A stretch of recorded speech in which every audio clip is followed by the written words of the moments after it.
Just to kind of give a brief overview of how this all came to be, how tonight and this wonderful, amazing panel that I'm really looking forward to hearing from, how this all came to be, you know, events over the summer in both our country and locally in our community, brought to the forefront issues of race, diversity, equity, and inclusion. And as a member of the City Council, just as a neighbor in this community and as an educator in the DuPage area, what I heard was a demand for conversation from young people, from all people around in our community. And it definitely takes a village here, and that's what we have here that brought this together. So as many of us did after the summer events, and I attended a few of the few rallies, I began to look for an outlet, and I spoke to Elle Whithall, who's in the participation section of this. She's the executive director of the Downtown Wheaton Association. We had a wonderful conversation about how diversity, equity, and inclusion impacts businesses, small businesses, large businesses, you know, that's in the workplace is essential. And we agreed that the businesses in Wheaton and the surrounding area play a key role in our understanding, our community's understanding of DIE and issues surrounding that. And then we began to collaborate with Vicki Austin, who's been mentioned already, of the Chamber of Commerce, and again, found this amazing outlet and the space to have this discussion. And so thank you to the public library staff. This is gonna be a great discussion tonight. It's a first step. There are many first steps. So again, all the participants that are listening, I encourage you to follow up with the public library and have these discussions. You know, there's book groups going on throughout our community that I'd encourage you to be a part of. And it's a discussion, it's an important discussion. So with that, I have the honor of introducing our moderator for this evening. Mrs. Terrie Simmons is going to be our moderator of the panel tonight. She has a really interesting history. She grew up helping her family on the farm with her grandmother, and her grandmother purchased this family homestead by selling turkeys and cows in the early 1950s, which was very uncommon. I find that's an amazing story. Very uncommon for an African-American woman in the rural South to do that. Terrie is also a national award-winning empowerment speaker, the first director of the Women's Business Center in Aurora, the first female chair of the board of the Quad County African-American Chamber of Commerce, and the first in her family to graduate college. Terrie's experienced in nonprofit management and all phases of entrepreneurship.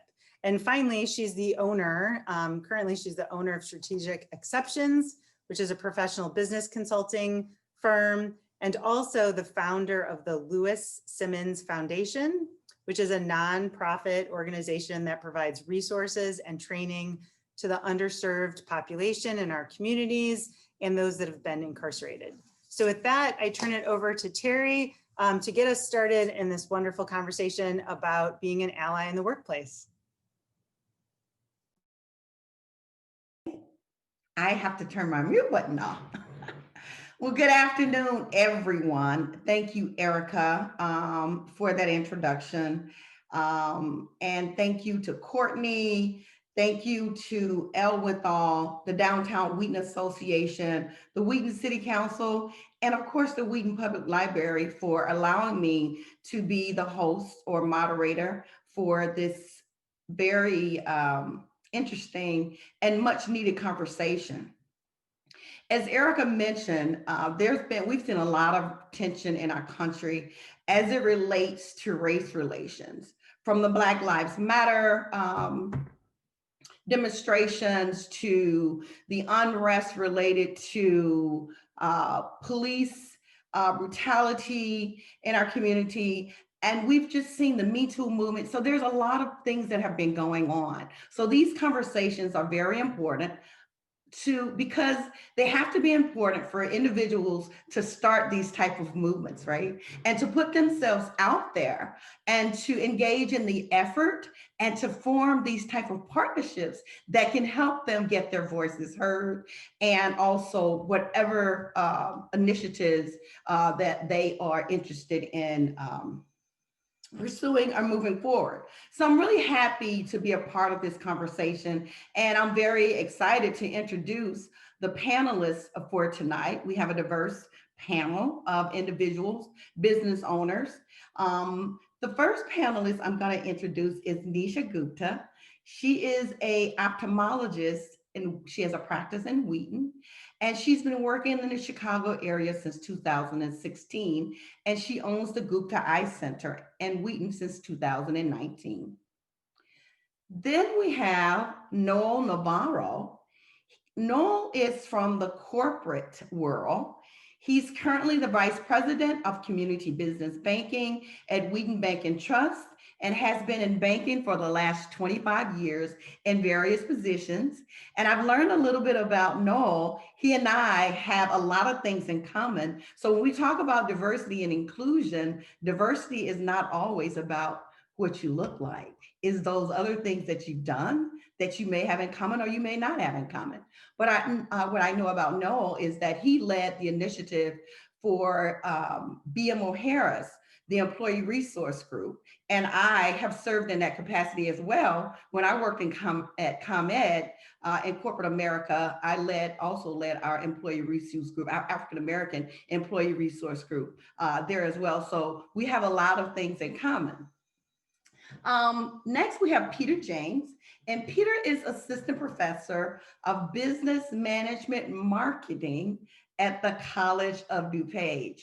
Peter has a long title, and I can't wait for you to hear more about his vast experiences, because he has plenty in the work world. And I'm proud to say that Peter is also a veteran. He was an Army officer. Tomorrow is Veterans Day, so thank you for your service, Peter. And then we have Roberto Avila.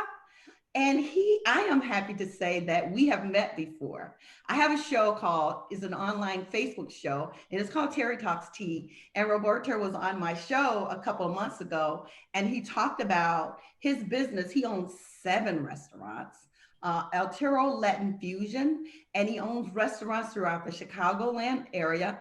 And he's also a former professional soccer player. So welcome to all of our panelists tonight, and I'm sure throughout this conversation you will get to know a lot more about them and their wonderful diverse background. So let's get right into the conversation. So our topic tonight is about diversity, inclusion, and allies. So I want to start the conversation off with the panelists. What does an ally look like to you? And I'm going to go with Dr. Gupta. What does an ally look like to you, Dr. Gupta?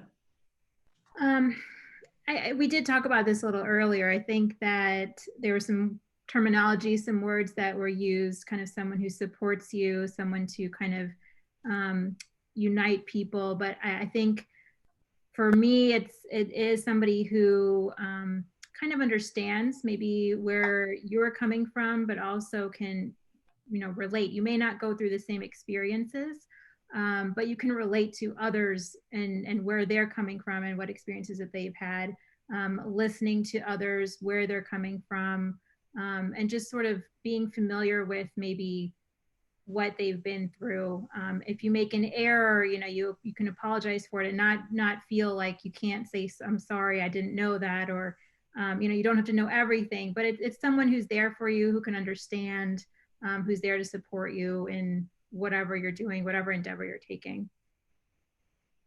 Yeah, we did have some discussion about this earlier, because ally, some of us have heard that word in the past, and it seems to be coming more to the forefront now because of what's going on in our culture from a race and relation and diversity and inclusion standpoint. So we really wanted to make sure that we have a broad discussion and incorporate all of our panelists' viewpoints on this word ally. So I'm gonna ask Roberto, what does an ally look like to you? And then can you expound on that a little bit more? Who are your allies in the restaurant industry? And it's just a good ally to me. For example, let's in the restaurant when sometimes, you know, some people, they have a bad night, or the server. So, you know, that's a little difficult, you know, to be in charge of the table, especially because we have a different minds, you know, all the time. And I always try to speak with my servers, bartenders, and my staff of my Altiro group. Hey guys, you know, you have something rude on the table, something I can be with you guys, you know, because it's the most important for me is to everything right with the people, you know, because for us is the most important is a customer server, you know, and I always be on top to those little details. People like it, you know, and that for me, it's a good ally to me is be on with my servers and my team all the time. So that is really awesome. thank you. The team is very important to the success of any business. And when you look at the team, I'm sure your team is very, very diverse. So from the standpoint of having a diverse team that is an ally, they understand your customers.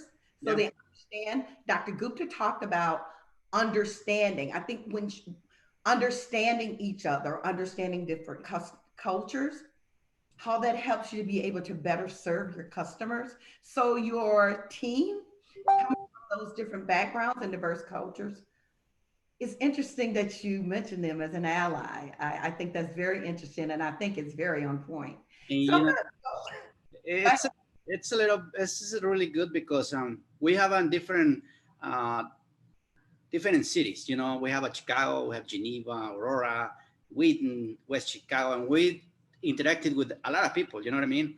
And we always try to like do good ally with the people. You know, with my servers and my team, because they know already. You know, we have a difficult day sometimes. You know, with people, but you know, we have to be ready. You know, this is the most important for us.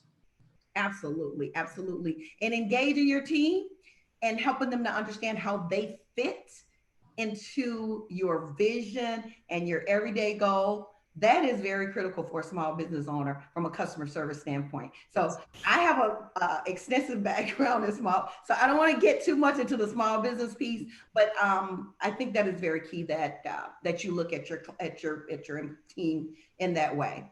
So I'm going to move on to Noel Navarro. And Noel, that same question, I'm going to pose the same question to you. What does an ally look like to you? And in the banking industry, who are some of your allies? Yeah, thank you, Terrie. And first and foremost, I just want to welcome everybody who's participating tonight, whether you're in the audience, and I'm just very honored to be part of this distinguished panel. I mean, I know everybody brings some strength to the table, something to the conversation. So thank you for the opportunity. But to dive into the question, what does an ally look like? Well, you know, obviously there's no particular look to it. There's no particular, I guess, box that, you know, an ally fits into. But I can share with you what has my experience been with allies in the workplace. And like you mentioned, Terrie, during the introduction of the panelists, you know, I've had the opportunity to lead one of the business resources group for BMO Harris Bank, which was a Latino professionals group. And, you know, my allies look very different every day. Whether it was my executive sponsor or just having a conversation with another fellow diverse colleague. But one of the things that really stood out for me, and still to this day stands out when I'm encountering those allies, excuse me, it's somebody that really points out my blind spots. So things that I'm not aware of, that, you know, my experience is very different than their experience, but somebody that can really say, hey, XYZ, have you looked at it from this angle? Have you put this lens to it? Or even challenge my own points of views, right? So that to me is an ally, somebody that believes, somebody that, you know, wants you to grow, and somebody that really empowers you, right? So somebody that gives you that additional authority to, you know, be able to be part of a different conversation, be part of a bigger conversation like we're doing tonight, right? So what does the conversation look like? How are we going to change the conversation? So really giving you that empowerment to do that. And again, going back to, believing in you. So I had many, many allies throughout my career. And I tell you, they all brought different points of views, different learning experiences. And so that's what an ally looks like to me. And I look forward to, continue to uncover those allies that are going to teach me and that I will teach as well. Awesome. An ally to Noel is someone who can point out his blind spots. I want you guys to let that just sit there for a minute before I go to Peter. Someone who can help you be a partner, a supporter, unite in some way. I'm going to move on to Peter now. Peter has a very, very interesting view and very profound view of what an ally is to him. So Peter, welcome into the conversation. Thank you so much there, Terrie. Appreciate it. Very lively conversation, of course, and my fellow panelists have had very unique perspectives and very true perspectives from their lens overall. As I reflect on this word ally, especially you had talked about my background, I think about it even from a military perspective. When you think about military allies, you're thinking about another country that may be partnering with you in some initiative like that. But now, from an individual perspective, especially in the context of this conversation, an ally is someone who is very, here's a good word for you, intentional. Intentional about understanding my what my needs are, where I need assistance with, but also maybe when I have some weaknesses or that are not being respected or acknowledged from others. This ally comes in intentionally, tries to empathize with me, and then also tries to deflect or build me up from that perspective. So now if I'm an ally for someone else, I want to be able to do that for them intentionally, look out for them and their best interests, especially if they're not being acknowledged from those around them as well. And I think especially in this day and time, especially in 2020, we're seeing many people who can use a good ally more and more. Awesome. Peter says that an ally is someone, isn't intentional. It's an intentional outcome, an activity. It is intentional. I love all of the different viewpoints here because we are talking about diversity and inclusion, right? Diversity and inclusion, let me just start there. The definition of diversity and inclusion has been very different, such as ally, for many people. But I'm going to give you my perspective on D&I.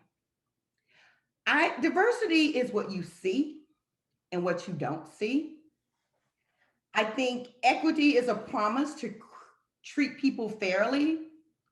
And then inclusion means giving everyone gets an opportunity or a seat at the table. And I noticed when each one of you gave your idea of what an ally looks like to you and who is an ally, no one mentioned color, no one mentioned culture. It was all of these different characteristics or things that an ally means to you. So from a diversity and inclusion standpoint, we come in all different shapes. We come in all different colors, all different sizes. I did this exercise once when I was a part of the diversity and inclusion team. It was early in my career, and our president of the company started a diversity and inclusion program. She was a female. We never had a program before. They selected 10 individuals out of our 8,000 employees to be a part of this initiative. And I was fortunate enough to be a part of the initiative. So we traveled throughout our entire service territory of Northern Illinois, each one of what we call barns for our company. That was each office, which was about 35 offices. And we did these road shows to help our employees understand what diversity and inclusion meant to our company. And so I was struggling because I was charged with doing an icebreaker for our first event. And it was in Libertyville, Illinois. And if you guys know where Libertyville is, it is not very diverse. It is more Caucasian community. So the workforce looks like the community. So I struggle with trying to do an icebreaker where I can get everyone to understand what we were trying to do with this initiative and what diversity inclusion was. So I came up with this icebreaker, and my icebreaker went like this. I asked everyone who was a middle child if they could raise their hand. I asked everyone who was raised on a farm to raise their hand.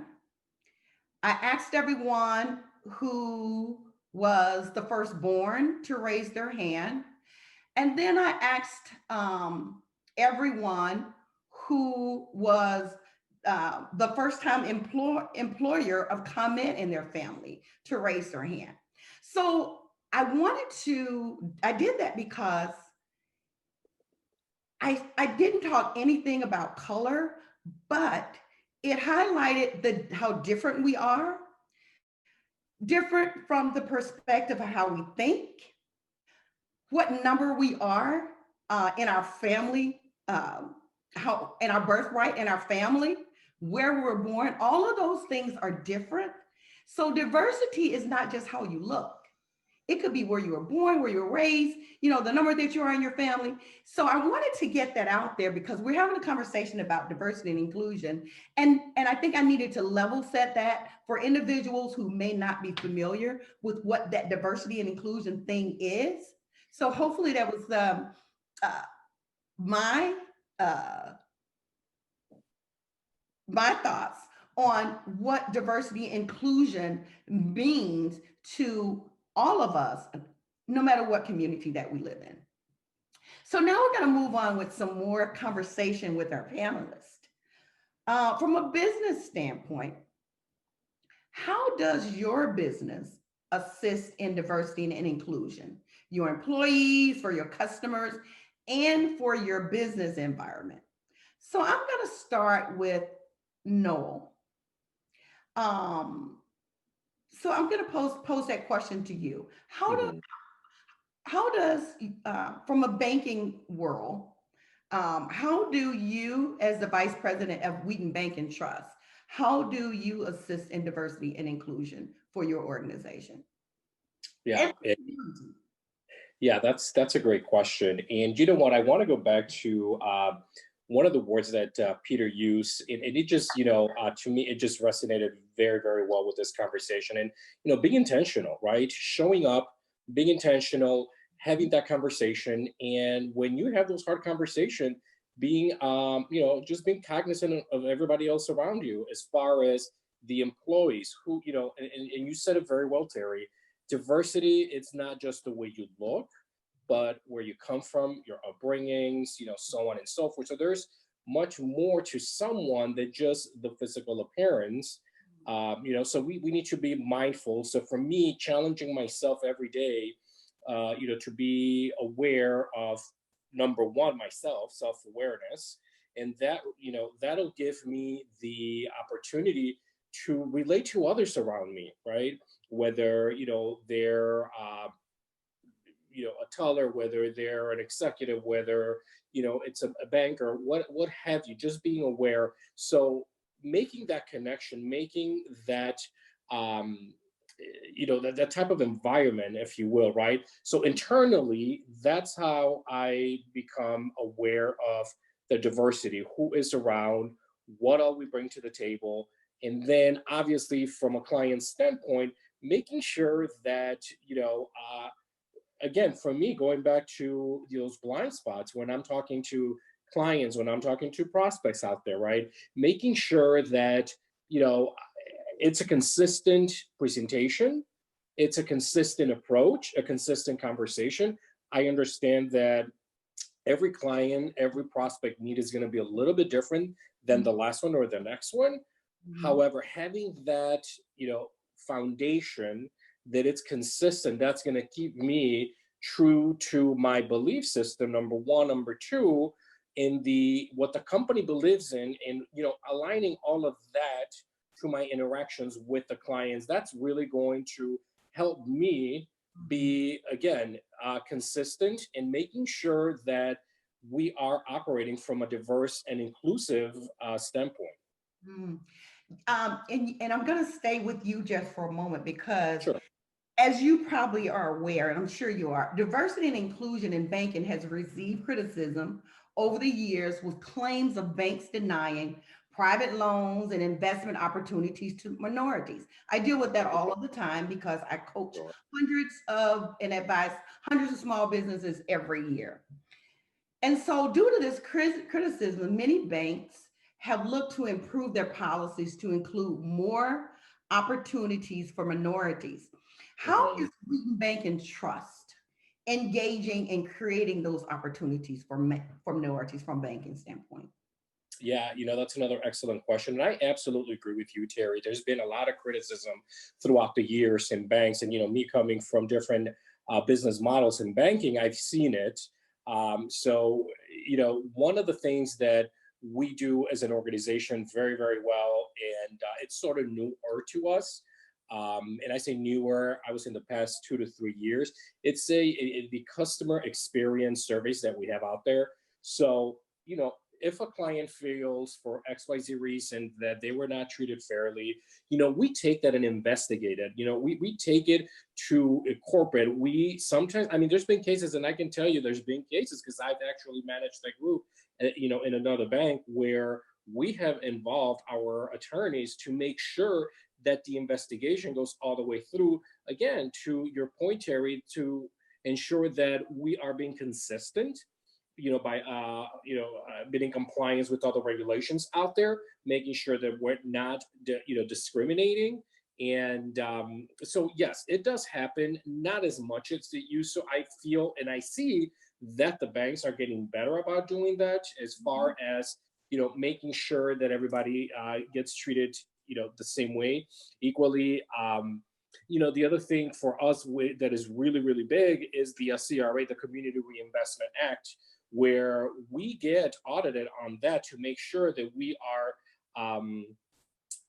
operating, we're lending in those areas. So, yes, we do have, Big Brother watching and, from different angles, but yeah, I think we as an organization, I know that we do a good job of, looking at everyone and everything.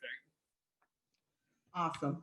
That is very important because, like I said, I see that all the time. And that is a gap that through my organization, we're working to serve, to bridge through the Women's Business Center. I don't know how familiar you are with the Women's Business Center, but that's a gap that they really help to fill because they're able to provide funding to minority businesses that may not be able to go to a traditional lender through the microloan process. And we work closely with banks like yours as well. And once we get them past that stage where now you got a microloan with us, you've established credit, you've built some credit, so that we send them over to banks like yours so that they can get the real funding that they need. Yeah. Thank you. You're welcome. So I'm going to go to Dr. Gupta, and I know that you are fairly new in the Wheaton community with your business there, but I'm going to ask you the same question that I initially asked Noel. How does your business assist in diversity and inclusion, whether it's to your employees, your customers, and then also in the business environment?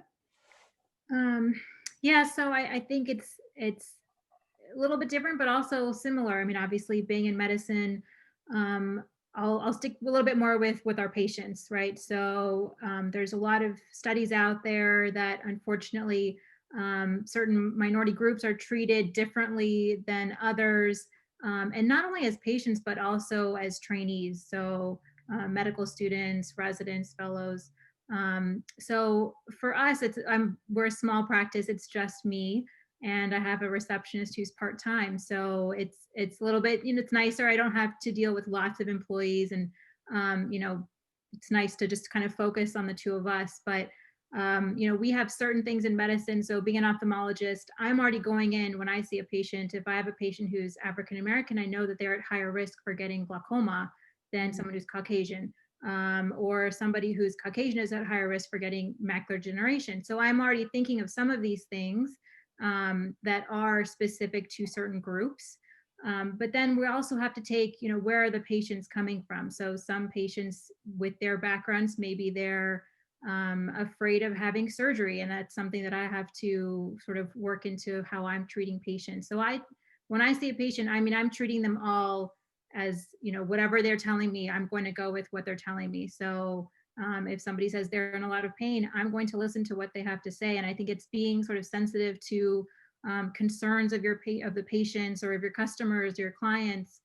What they're telling me is really important, and I don't disregard anything that anyone says. And I think that that's some part of how I sort of include anybody from whatever group that they're from, you know, whatever their backgrounds are. And I think for medicine, at least, it's really important to do. And it's tough when there's so many inherent biases, and, you know, everyone has all their own sort of thoughts and you know, backgrounds and things. But it's something that I think it's really important to do, whether it's medicine or any other field, to really be thinking of you know, what your customers are saying, and really take their concerns to heart.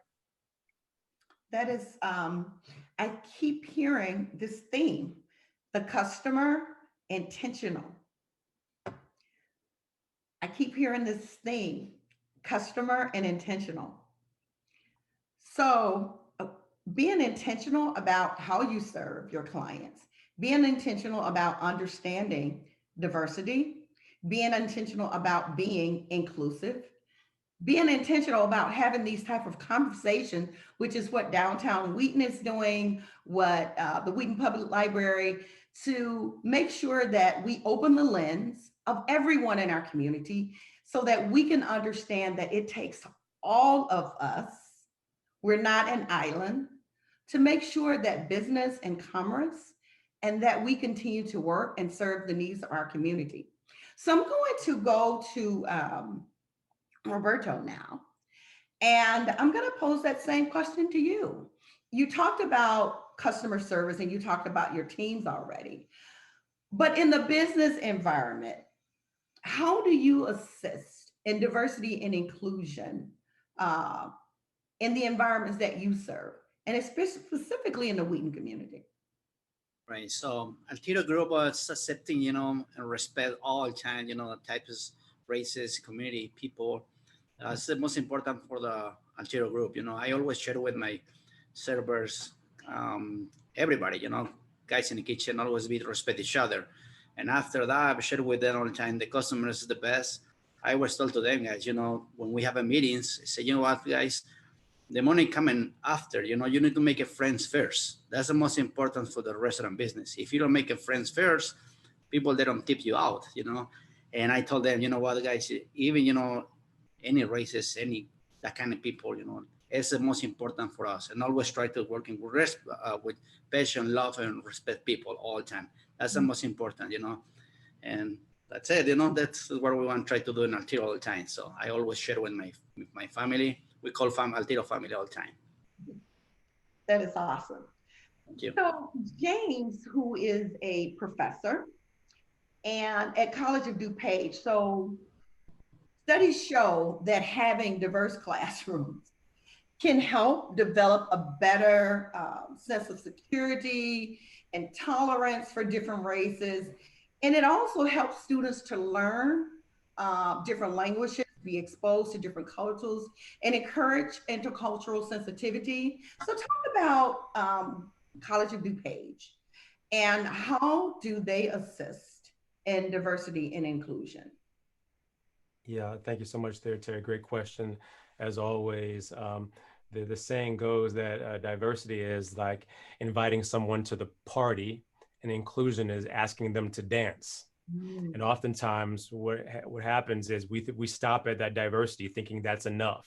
but we're not asking them to get to those higher levels of the organization, or and where there's that glass ceiling that only a few can get through, right?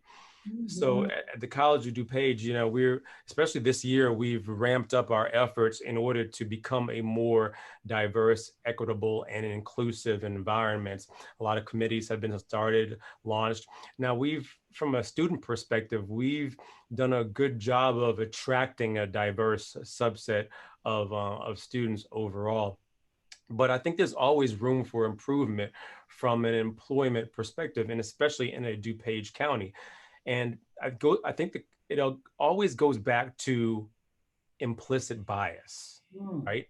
We hire those who are very similar to ourselves. It's human nature, right? We all do it to a certain extent. So now it goes back to that word that I used earlier, the intentionality of stepping outside of your comfort zone in order to hire those who may not be quite like you.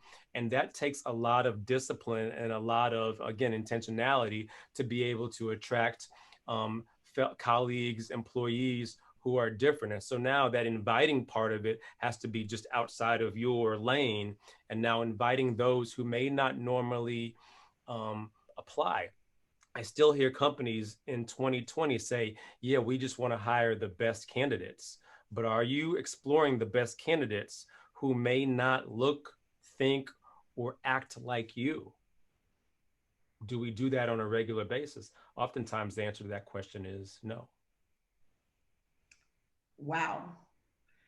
That was very to the point and very true. I keep hearing that word intentional. So our conversation has really focused on when diversity and inclusion is important, businesses, organizations, industries will be intentional around making sure that the conversations are had, that they're looking at diverse teams for hiring, that they're listening to conversations so that they can understand the communities and their needs, understand their differences, understand why we're different, and most importantly, understand how all of those differences make us so great. Because if we all look the same, did the same, I think it would be pretty boring, don't you? So being intentional about how we engage, how we hire, how we look at people, and being intentional about really trying to get to know and understand individuals and their different cultures. So we have a few more minutes before we get to the Q&A part of this event of tonight. So I'm going to wrap up with the last question. And so James talked about being intentional. So my question to all of the panelists, you are a part of the Wheaton community. You know your community, you understand it. And you also understand that this conversation and more conversations like it need to be had. So my final question to the panelists, what does the business community in Wheaton, in your opinion, need to do to make sure that diversity and inclusion is intentional and that is top of mind? So I'm going to start with Dr. Gupta.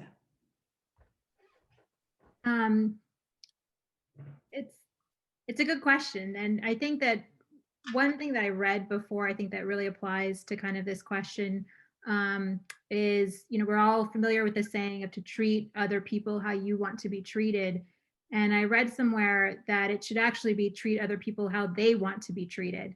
And I thought that really resonated with me. And I think that that's something that could resonate with all business owners in the community, is you really have to see who are you serving, you know, who are your clients, your customers, how do they want to be treated? And it's something it's kind of just like in medicine, we're lifelong learners. And I think that this is also something that's, you're always going to be learning. But if you're open to learning these things and you know, serving your community, you know, you'll not only learn a lot, but your customers will be really appreciative and will, you know, take away that that kind of piece that you've done, you know, something a little bit extra, you've tried to better yourself, you've learned something in the process.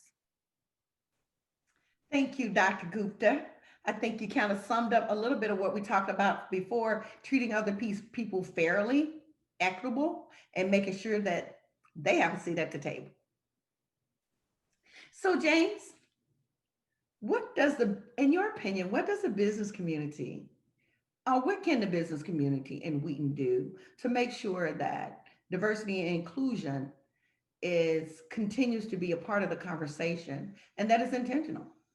Absolutely, Terry. You can call me Peter for that matter as well. What did I call you? You call me James, but that's quite all right though. Okay, I called you your last name. My dad's name is James, so that's. And I'm sure he's a great man.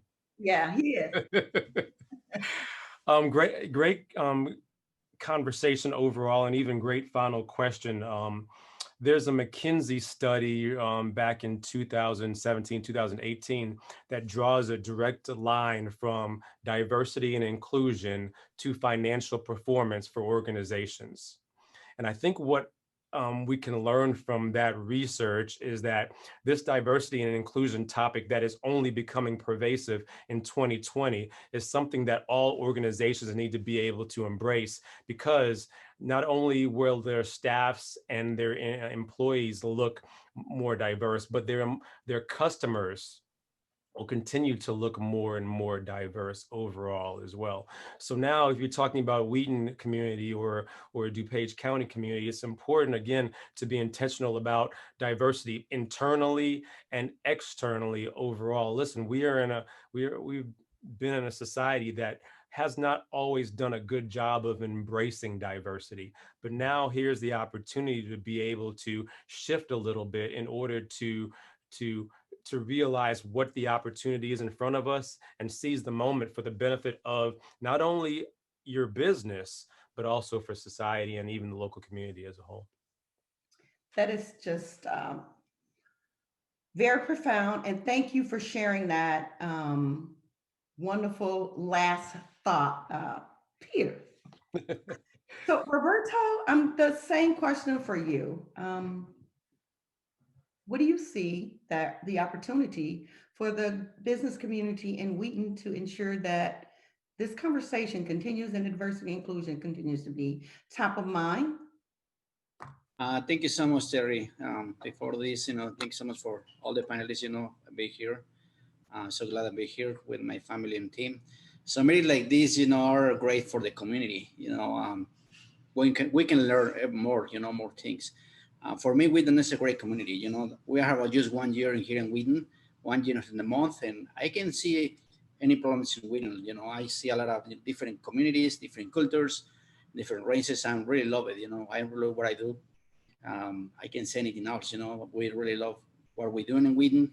We have another locations in different cities and different, and we really love Wheaton. Thank you so much for this, Terry. Thank you. Okay, Noel, same question. Same question. So yeah, there's so many things in my mind, but I'd like to start by saying, we obviously don't have a silver bullet, right, to make sure that we get there as a community. What I do see, however, is, we're leveraging on those opportunities right now. We're having this conversation. We are, everybody is sharing their, diverse lens on the conversation. And, one of the things that I, like to invite everybody to do is, speak up and be candid about it, right? Let's learn from each other. Let's hear each other out, and let's, come to some solutions that is going to work for everybody at the time. Again, there's no one solution that's going to get us there, but the fact that we're willing to have these conversations, we're willing to speak up and be candid about it, we are going to identify those opportunities. And that's also going to give us that, to balance those, the risks and the opportunities with it, right? So having those conversations. That is absolutely correct. All of you guys, I want to thank all of you for all of your insight, all of your input. It was very thought-provoking. And I think from some of the questions and comments that we have in the chat, it was very engaging, and the audience did get a lot out of it. Before we go to the questions, I just want to say a couple more things, and then I'm going to turn it back over to Courtney. But my last comments is, let's continue to have these conversations. It's okay to be uncomfortable. It's okay to have the uncomfortable conversation. To me, that's when I know we're making progress. When we're not talking, we're not sharing, we're not making progress. Any good relationship requires communication, whether it's in your marriage, in your business, no matter where it is. So I want to thank Wheaton. I want to thank the Wheaton Library, Public Library. I want to thank the Wheaton City Council. And I want to thank Elle Withall, the Executive Director of Downtown Wheaton Association, for making sure that these conversations continue. And I can tell you this, Wheaton is going to continue to be the better for being diverse and open to everyone in the communication. So thank you all. Thank you. I'd just like to agree with what Terrie said. We do need to continue to have these conversations, even if they are uncomfortable. It's good for everybody. So there were some comments. Funny thing about Zoom, when you're doing the chat, you do need to select all panelists and attendees. I'm not sure why it defaults to panelists. So we saw your comments. So if you did make a comment, feel free to paste it or retype it in so that the entire audience can see. But I just wanted to share with the rest of the group a couple comments when the panel was talking about what an ally looks like. And someone said the first thing that comes to mind is someone I can trust who will always have my back, which is something kind of that we heard from the panel. And then also someone said an ally when someone speaks up in the face of injustice, which I thought was really great. Thanks, Anjali, for that one. And then our next question, and please feel free to put any questions that you have for the panel or for our wonderful moderator, Terrie, in the Q&A or the chat. But our first question, do any of the panelists have any task force for diversity, equity, and inclusion at their workplace? And what recommendations do you have to help incorporate these into corporate? This might be a great question for Noel or Peter. So if either one of you would like to take that one. Yeah, and I can go ahead and jump right in.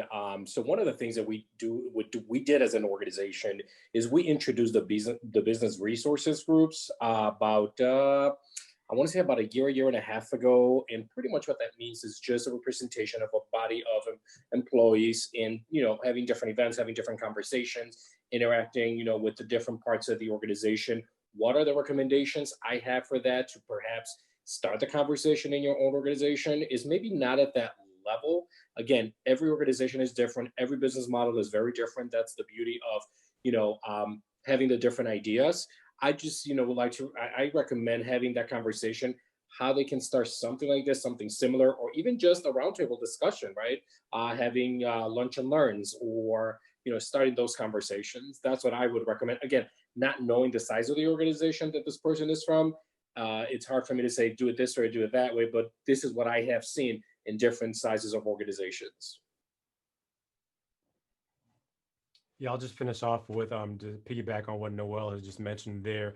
Terrie and Noel both have experience with ERGs, employee resource groups, in their organizations. I think that's a great place to start, maybe establishing one.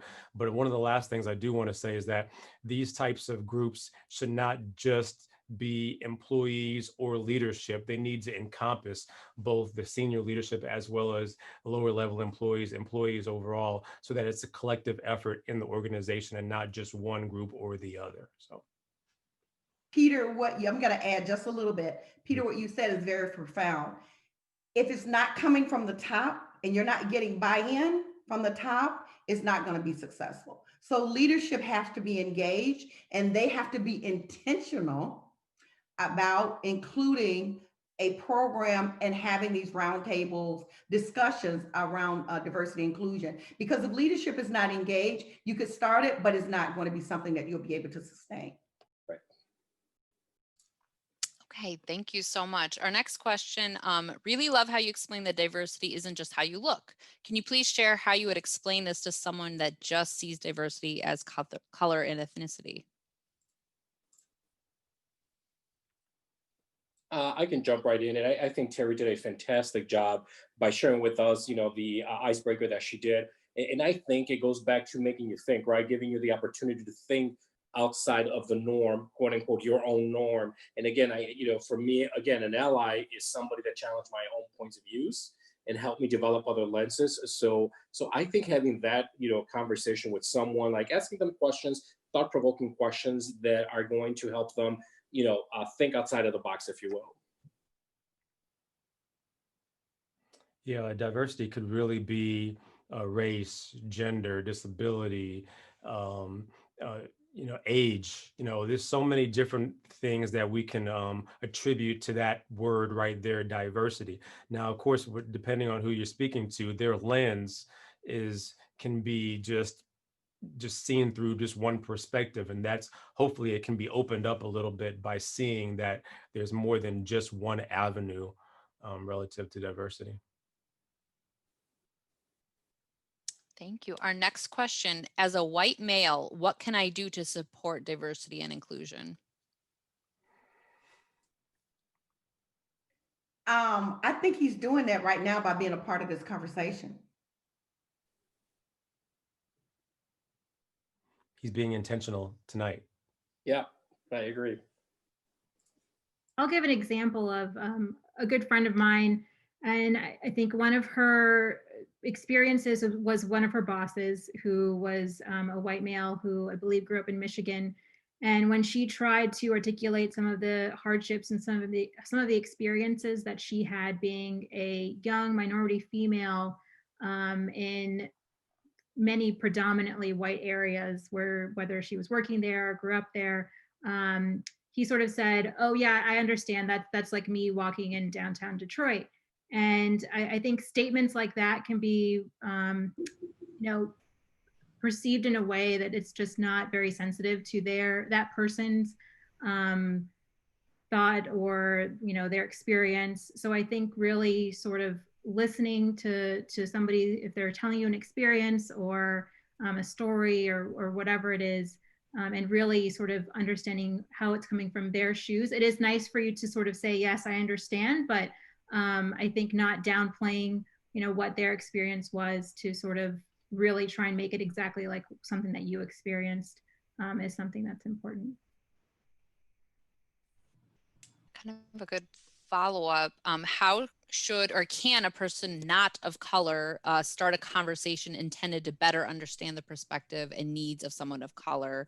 What would be the wrong thing to do? Probably a comment like you just said, Dr. Gupta. From my perspective, is just ask questions. Don't assume. I think we often do a poor job of thinking we know something because we saw it on television or we saw it on social media, but instead asking questions, empathetic and sympathetic type questions to try to understand and get better clarity.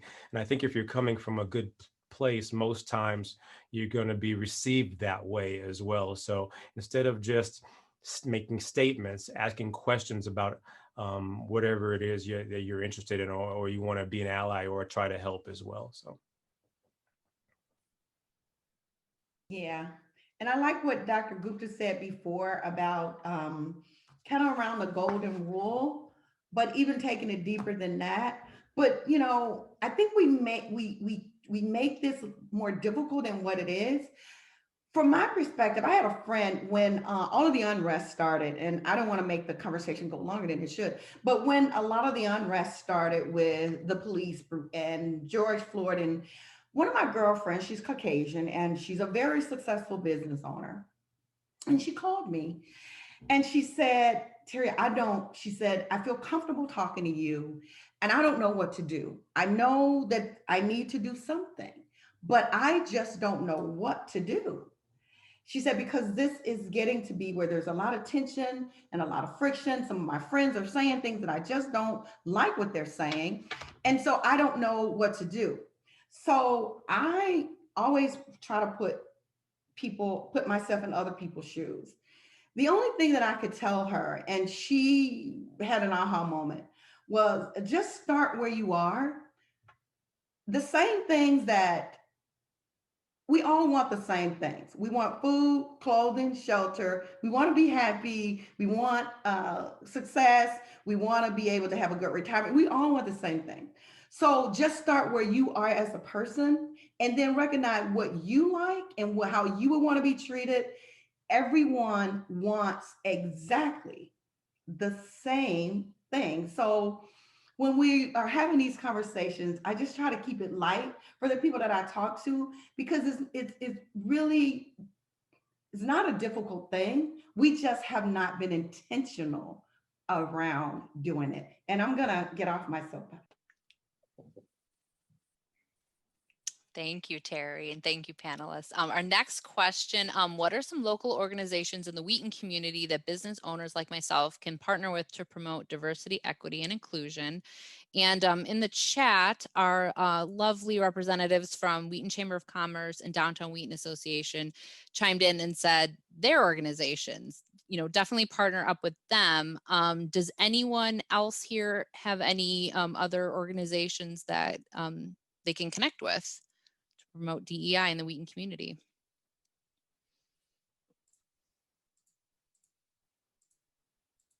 No, okay. But those are really great places to start. And also, the Wheaton Library, we can also connect you with them as well. But yes, definitely reach out to Vicki Austin and Elle Withall to reach out for them.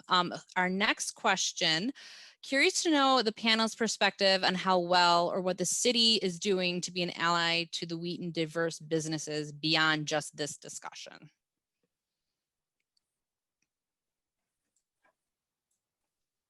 Well, and I'll go ahead and jump in. One of the things that I saw over the summer, with everything that was going on, Wheaton did a fantastic thing where, a lot of the businesses, they painted their windows with pride flags and love, and demonstrating the support for everybody, and not just Wheaton as a community, but really, throughout our country. But, as one of my mentors earlier in my career told me, he's like, how do you manage from where you're at? How do you lead from where you're at? And I think Wheaton did a fantastic job doing that this summer, representing, making sure that their voices were heard, making sure that everybody knew they supported. And I'm glad to say that, our branch, the Wheaton Bank and Trust, did a fantastic job. Our branch manager there and her team, they came up with this great idea where, they painted the windows, and, just what it represented was absolutely fantastic. And I think, I walked around the downtown just to look at the other windows, and it was just a great feeling to see how, we're supporting, how we're leading from where we're at in, the midst of adversity. So I think that's how we could start as a community.